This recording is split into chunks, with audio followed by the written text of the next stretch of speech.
시청자 여러분 안녕하십니까? 크리스찬 헤럴드 TV 뉴스룸의 손동원입니다. 오늘 뉴스룸 타이틀은 위기의 아버지들입니다.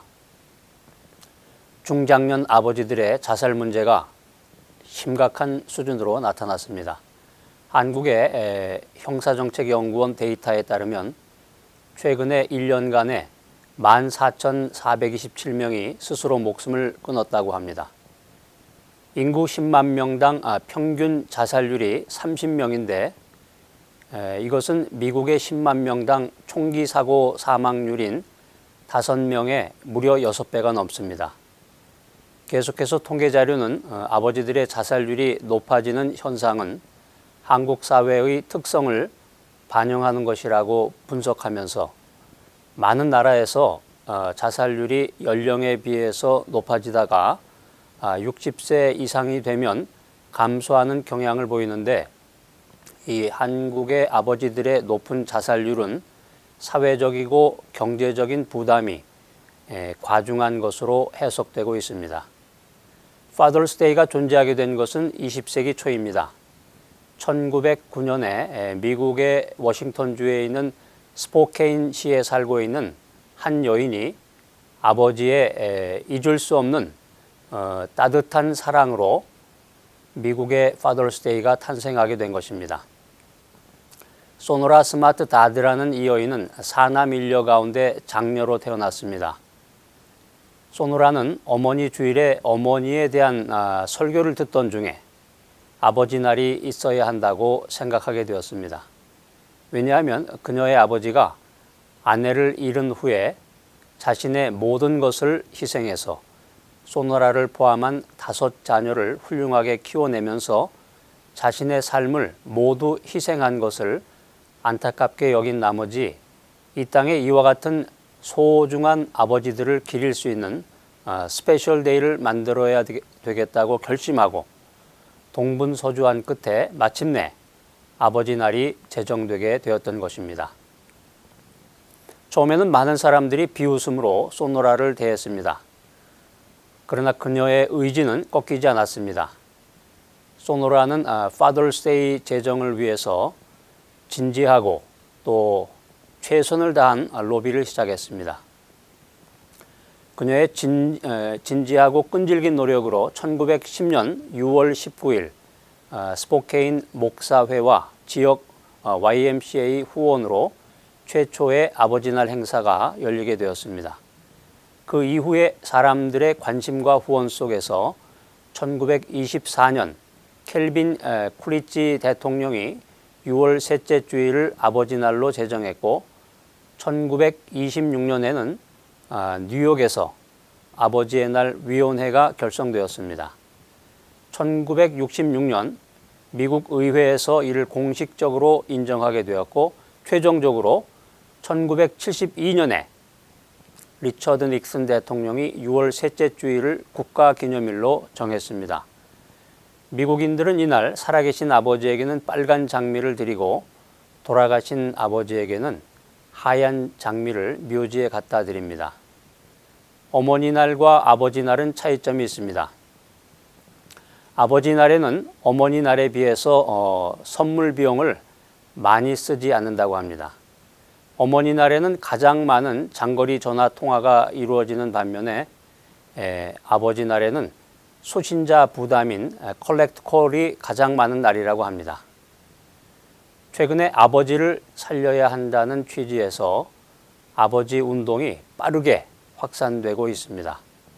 1960년대 이후부터 남성들이 산업사회에 몰입함에 따라서 가정에서 아버지들이 자녀들과 함께하는 시간이 줄어들게 되고 21세기가 되자 여성들의 역할이 증대되면서 아버지의 존재감이 사라져가고 있기 때문입니다.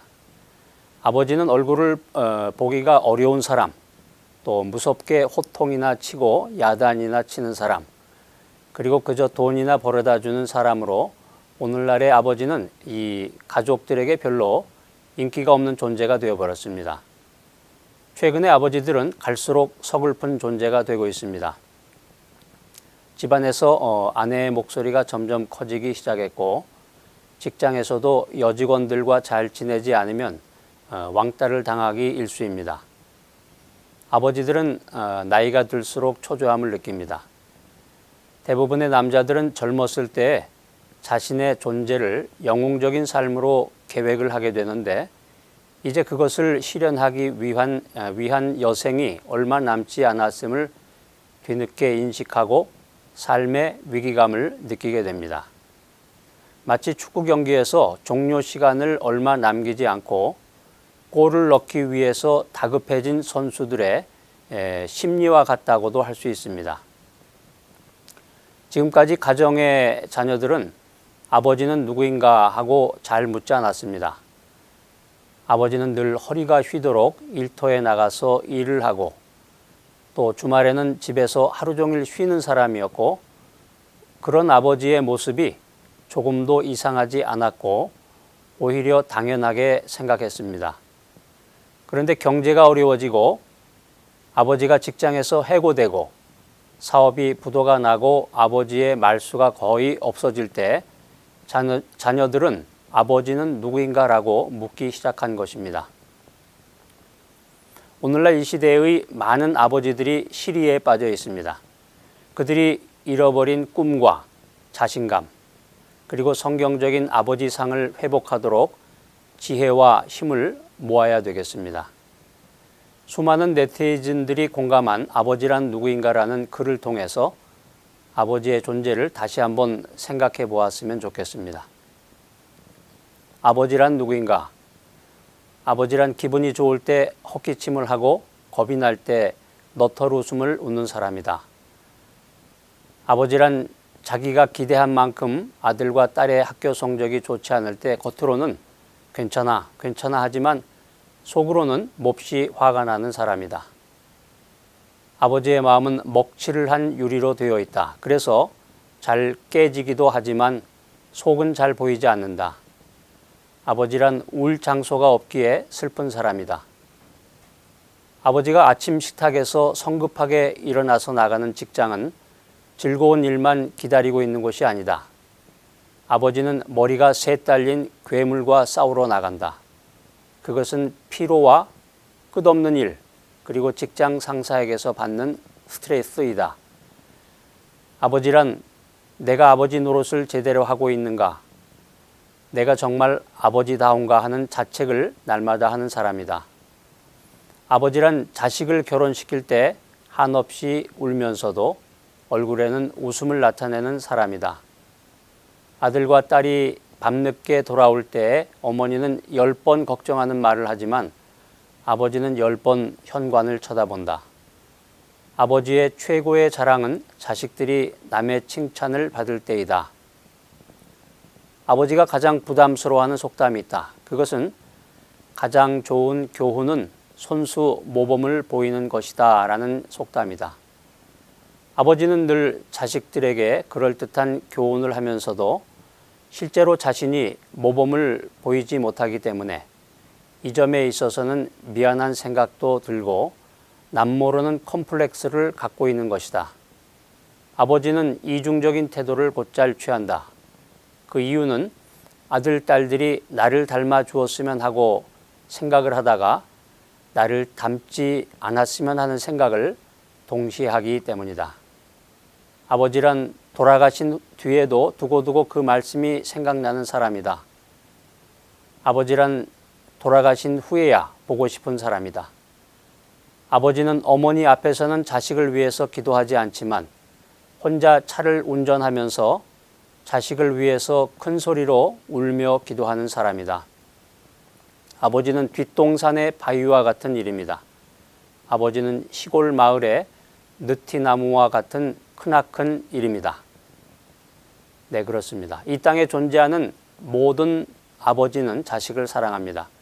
다만 어쩌다 돈을 많이 벌지 못해서 자식들의 요구 조건을 다 들어주지 못하는 그런 마음 아픈 일이 있을 뿐 가슴으로 이 자식들을 사랑하고 위하는 것은 이 세상 그 누구보다도 진하고 강합니다. 그것은 아버지가 되어본 사람이라면 누구나 고백하는 사실입니다. 미국에서 실제로 있었던 일입니다. 평소에 가진 것이 없이 넉넉하지 못해서 자식들에게 남들처럼 풍성하게 잘 해주지 못했던 가난한 아버지에게 16살 먹은 예쁜 딸이 있었습니다. 불행하게도 그 딸의 얼굴이 창백해져 가고 점점 시커멓게 변해갔습니다. 감수성이 예민한 소녀가 다른 곳도 아니고 얼굴이 그렇게 변해가자 큰 근심으로 병원을 찾았습니다. 그녀는 결국 의사로부터 다음과 같은 놀라운 진단을 받았습니다. 신장염에 걸렸다는 것입니다. 딸의 신장을 이식하지 않으면 얼굴이 변색이 되어 가는 것이 문제가 아니라 생명까지도 잃을 수 있다는 슬픈 소식을 듣게 되었습니다. 고민하던 아버지는 자신의 신장을 떼어주기로 결심했습니다. 수술이 잘 되어서 딸 아이는 다시 건강을 회복하게 되었습니다. 그런데 오래지 않아서 그 딸의 신장이 다시 문제를 일으켰습니다. 또다시 신장 이식 수술을 받지 않으면 생명의 위험을 받게 된 것입니다. 아버지는 다시 한번 마지막 남은 자신의 신장마저도 딸에게 주어야겠다고 결심을 합니다. 이때 의사들이 펄쩍 뛰며 반대를 했습니다. 이것은 의술로 할 수 없는 살인행위라는 것이었습니다. 그리고 의사협회 윤리위원회까지 열어서 이것은 불가능하다고 결론을 내렸습니다. 하지만 아버지는 요지부동이었습니다. 윤리보다 더 강하고 위에 있는 것이 아버지의 사랑이라고 맞섰습니다. 그리고 그는 의사들을 설득했습니다. 아버지의 눈물 어린 호소로 아버지는 마지막 남은 신장을 딸에게 떼어주고 자신은 하늘나라로 가고 말았습니다. 이것이 아버지의 진실된 사랑입니다. 이것이 바로 아무런 조건도 없는 아버지의 순수한 사랑인 것입니다. 시청자 여러분, 우리들에게는 육신적인 아버지와 영적인 소중한 아버지가 계십니다.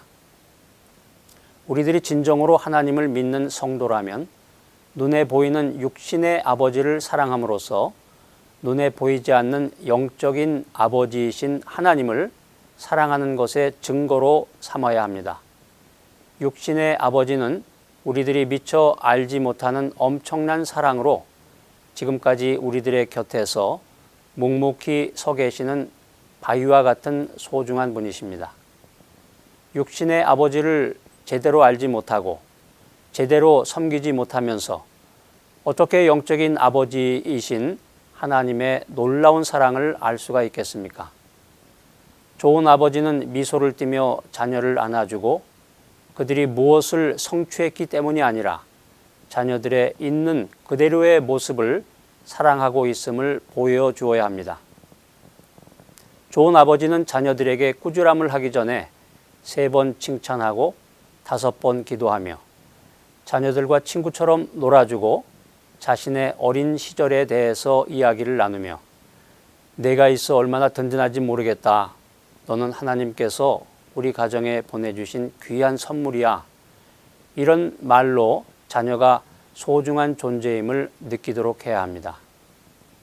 성경적인 아버지는 자신의 삶을 통해서 가정 속에서 온 가족이 하나님이 어떤 분이신가를 느낄 수 있도록 해야 하는 책임이 있습니다.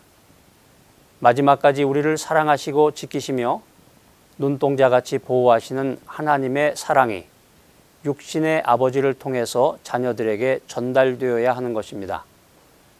그리고 아내와 자녀들을 사랑할 뿐만 아니라 가족들을 위해서 수고하며 땀을 흘리는 아버지, 더 나아가서 가족들을 믿음으로 양육하는 아버지가 되어야 합니다.